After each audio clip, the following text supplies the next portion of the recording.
Steve Jackson is the Australian's media editor, and he's here to talk to us today about a story that goes back, like everything in media, Jacko, I think, to Donald Trump. He's at the root of all stories. In 2021, the ABC's Four Corners program aired a story hosted by Sarah Ferguson about Donald Trump's speech in Washington, D.C. on January 6, 2021. Of course, we all know that turned into a riot where a mob of people stormed the Capitol building wanting to hang Mike Pence, the Vice President. This is after Trump disputed his loss of the 2020 election. Let's listen to what the ABC aired in that program. And after this, we're going to walk down and I'll be there with you, because you'll never take back our country with weakness. You have to show strength and you have to be strong. So what the ABC cut out was a line where Donald Trump said that what they were going to do when they got down to Congress was support the brave senators and congressmen and women.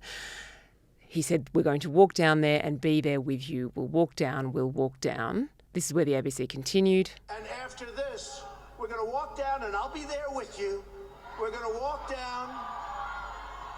We're going to walk down. So this is what the ABC left out. You want, but I think right here, we're going to walk down to the Capitol. And we're going to cheer on our brave senators and congressmen and women.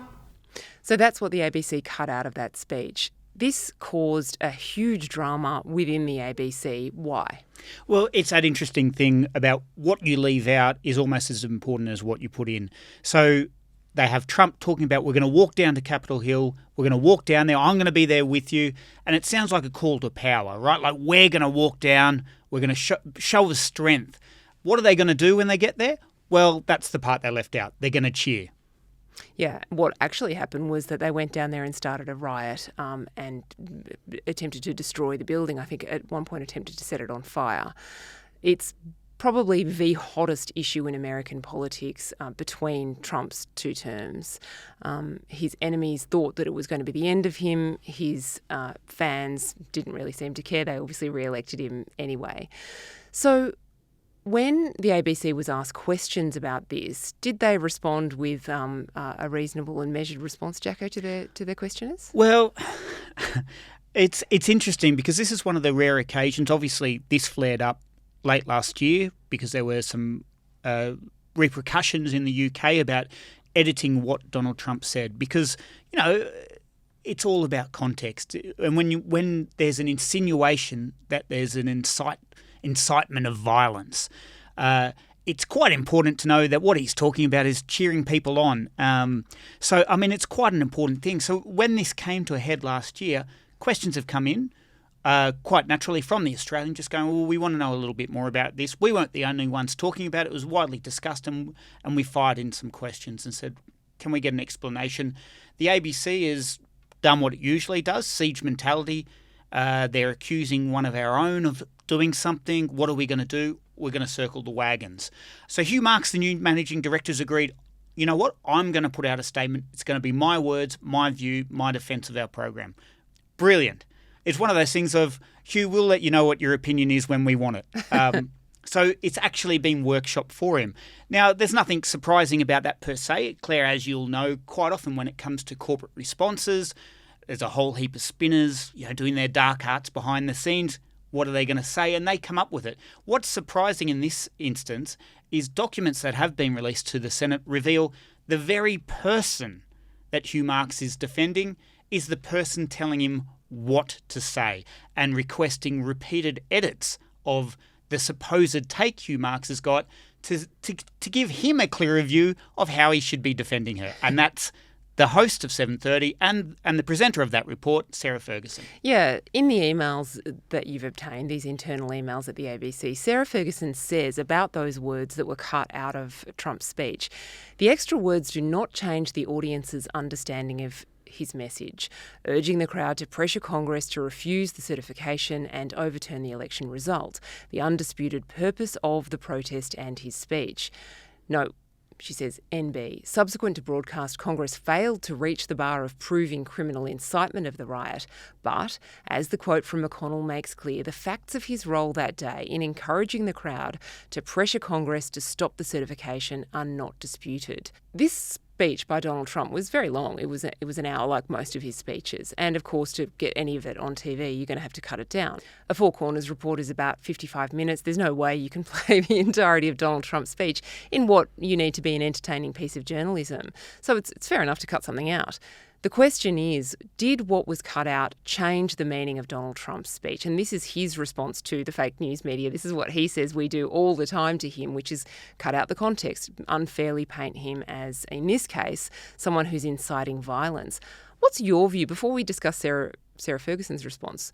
You've worked for a long time in TV and in newspapers. What's your view of cutting out the words, we're going to cheer on our brave senators and congressmen and women? Well, I think that's the difference that long form quite often offers people, because in 6 p.m. news bulletins and 7 p.m. on the ABC, obviously, what we get is such tightly edited he said, she said, really snippets of grabs or quotes.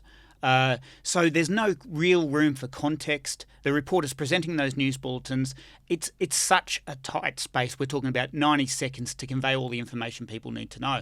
So the advantage of Four Corners, and let's not forget, it ran this story over 2 weeks. So we're talking the better part of 2 hours to explain it and give it context, is, all right, let's break it down. Let's stop with the black and white heroes and villains. Let's show the shades of grey. And at its core, this quote, this grab in television parlance, is what the story is about. Did he incite violence?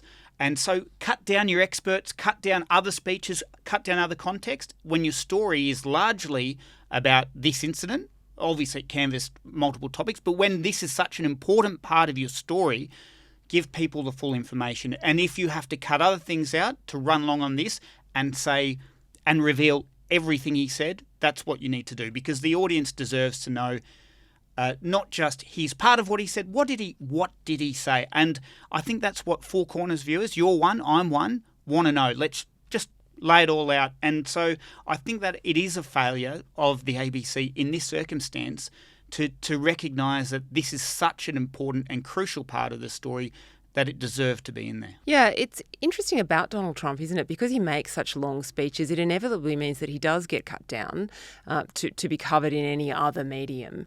But when you watch a full Donald Trump speech, you, I think, really get the nuance of his public persona in a much better way. At the Charlie Kirk funeral, for example, he was cracking jokes. He was talking about, he was making self-deprecating remarks about himself in comparison to Charlie Kirk.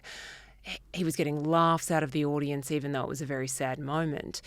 You get a picture of Donald Trump as a much more kind of complex political individual, rather than the kind of brash, one-note, demagogue who we see on the TV news.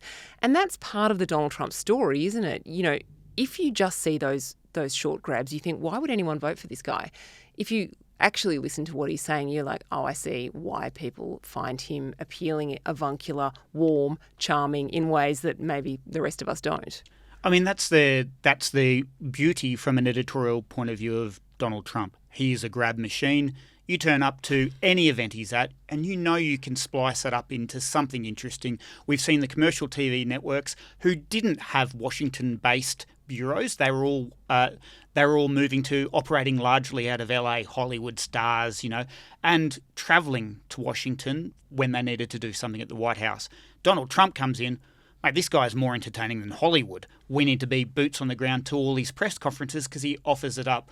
But when you have that advantage that Four Corners has, and let's not forget, compared to commercial TV where 60 Minutes and Spotlight, we're talking 42 minutes, 43 minutes of actual programming time and 17 minutes of ads. The ABC has this great opportunity to go, hey, we're the ones who've got the time, we've got the space, we know they've got the funding because we pay for it, to tell you the full unadulterated story and show that nuance. And I think that's what viewers expect.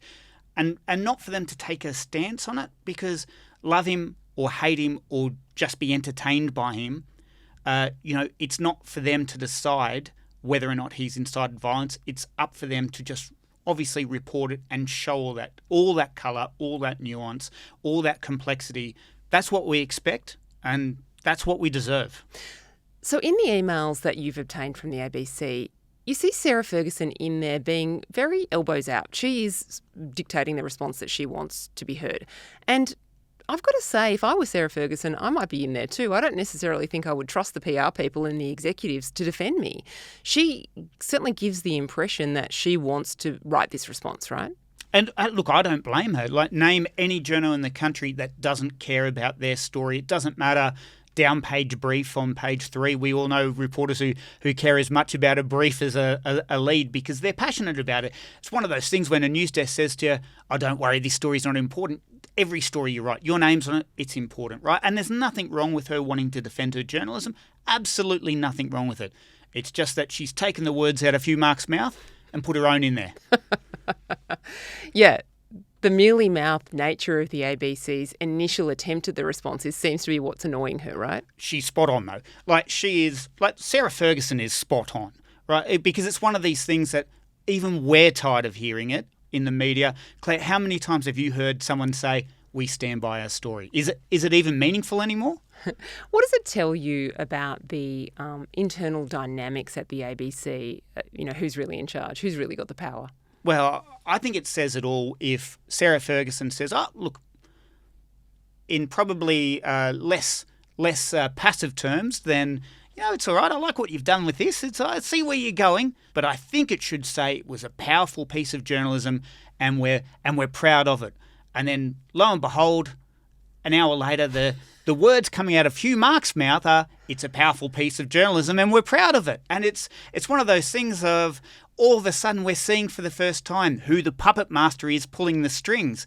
And you're not supposed to see that in the show, but we've got the documents and we know really it's the journos pulling the strings and the executive are there just to play along and tell them, you're brilliant. That's not their job. And I think it's one of these things that happens quite often at the ABC, and we're seeing it again and again with these documents we're getting, that they're confusing loyalty with professionalism. They think circling the wagons and backing up their staff regardless means that they're being great bosses. It's not. What their job is to ascertain the facts. Now, I know if you've got a story, if I've got a story and there's questions about it, our bosses will read it and they'll review it and they'll come to us for our point of view, but we don't tell them what they say. That is just the way it operates. And particularly in a public broadcaster, in a public organisation, you can't have the tail wagging the dog.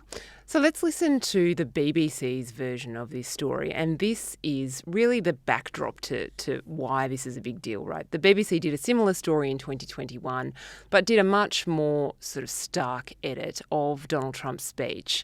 I'll play that for you, Jacko. We're going to walk down to the Capitol, and I'll be there with you. And we fight. We fight like hell. And if you don't fight like hell, you're not going to have a country anymore. Here's what Trump actually said. This is from the raw footage. You'll hear there's a slight digital glitch, but we haven't edited this at all. It's the full speech as it ran on American TV live that day. And after this, we're going to walk down, and I'll be there with you. We're going to walk down. We're going to walk down anyone you want, but I think right here, we're going to walk down to the Capitol. And we're going to cheer on our brave senators and congressmen and women. So again, that's the line that the ABC cut out. The BBC cut out more. And we're probably not going to be cheering so much for some of them. Because you'll never take back our country with weakness. You have to show strength and you have to be strong. We have come to demand that Congress do the right thing and only count the electors who have been lawfully slated. I know that everyone here will soon be marching over to the Capitol building to peacefully and patriotically make your voices heard today. Peacefully and patriotically, that's the key phrase there that neither the ABC nor the BBC used. But in the ABC's defence, they didn't cut it out of their grab. The BBC took it out of the middle of the grabs that they used. The BBC is now being sued by Donald Trump for billions of dollars. What impact is that having on journalism, particularly at the BBC? Well, it's one of those circumstances, and I think that what we're seeing now with the rise of social media, which is only a good thing, is this has been a constant problem in television, long-form edit suites for a long time. I did work experience at 60 Minutes back in the 90s, and it was an eye-opener in as far as grabs were being married up with the wrong questions. Quite often it was an editor behind the scenes who said, I think this goes better with that, or we'll put this here and it's more entertaining. And right now we hear that happening still in Married at First Sight. And it's controversial in Married at First Sight. Are you saying it's not real? Yeah. but the contestants are saying that's controversial in reality TV. But when we see it in real life editorial reporting, and the advantage we have now is there's no longer this gatekeeper where we control the information and the public gets what's served up to them. Because if you get caught doing this, people aren't stupid. And I think it's that issue where traditionally some people, not all journalists, a lot of journalists have great respect for the audience, as we do, because we've got the smartest audience in the country, but where they think that they're dictating the news. And the problem is the BBC's cut is obviously quite egregious. I've actually wanted to ask you your thoughts on this because we haven't had a chance to talk about it before now. I mean, you've seen this sort of stuff in action before. Yes, of course. As journalists, we have to edit. That's what we do. We distill huge volumes of complex information, and what we cut out is as important as what we leave in. Every cut and every word is an editorial choice. I think there's a false distinction between analysis and reporting, really. People say, oh, all I do is report. I don't analyse. I don't put my own opinion in there. I think that's not true. Every choice that we make, every quote that we use is analysis. We're shaping how we want our audience to read the story. And the only way to do balanced reporting is to make sure everybody gets a fair go and that what you quote is a fair reflection of what they've said. And this is the issue with Trump. If you quote from him, I think you need to make sure that not necessarily you're using 45 minutes, but that you are giving a fair impression of what he did and what he said. I think it's inexcusable to leave out a phrase like peaceful and patriotic and also the brave senators and congresswomen, because that was in there. I mean, I still think, actually, is my own personal opinion, that Donald Trump was whipping up this crowd. But he was doing it in a Donald Trump way, in a subtle way. He didn't say go down there and riot. In fact, he said the opposite. But you might think that his body language and the fact that he could see that this crowd included people who were holding signs saying hang Mike Pence told a different story. Well, we saw that in Australia 2 decades ago when Alan Jones got in trouble for telling people effectively don't go down to Cronulla and start riots, but here's where they're meeting up and, if you want to join in, you shouldn't, but if you did, it's on here and now and this is when it's occurring. And by publicising those details and whipping it up, but again, as you say, by being provided with that full context, it's really for the viewer to make their decision. And, it's one of those things where the more information you give and, as you say, the essence of the quotes, it's important, it's crucial, right? Having said that, I'm certainly not on Donald Trump's side in his lawsuit against the BBC. It would be catastrophic for Britain if the BBC was forced to hand over $5 billion to Donald Trump in a defamation payout, wouldn't it? And what do you think about that? I disagree with anyone suing journalists at any point. But obviously, I think, have a conversation, call them up and go, hey, you've got this wrong. Give me a chance to tell my side. There's not a journal in the world that won't go, oh, you beauty, I've got the next story. I'm strongly against, particularly Donald Trump. His defence in this conversation is, it's a great American tradition to be able to hold the power to account. And I'm saying actively pursue your rights to protest and then to turn around and go, but I don't like their right to free speech. You can't have it both ways. And I completely disagree with, and let's face it, it's not $5 billion worth of damages to his reputation. If anyone thinks less of him for that, I'd like to meet who they are because all it has done is solidify the people who had conflicting views about him already. Well, he went on to win the election, of course, didn't he? That presumably will be Exhibit A in the BBC's defence. We didn't destroy his reputation. Look, he's the ruler of the free world and he's in his second term showing, I think, a more powerful Donald Trump than even we'd anticipated. Well, obviously there's a fair bit of look over here. Those Epstein files, Epstein what? Look, everything with Donald Trump is showmanship. But at the same point, we have to present the full show. Good call. Steve Jackson, thank you very much. Thank you for having me again, Claire.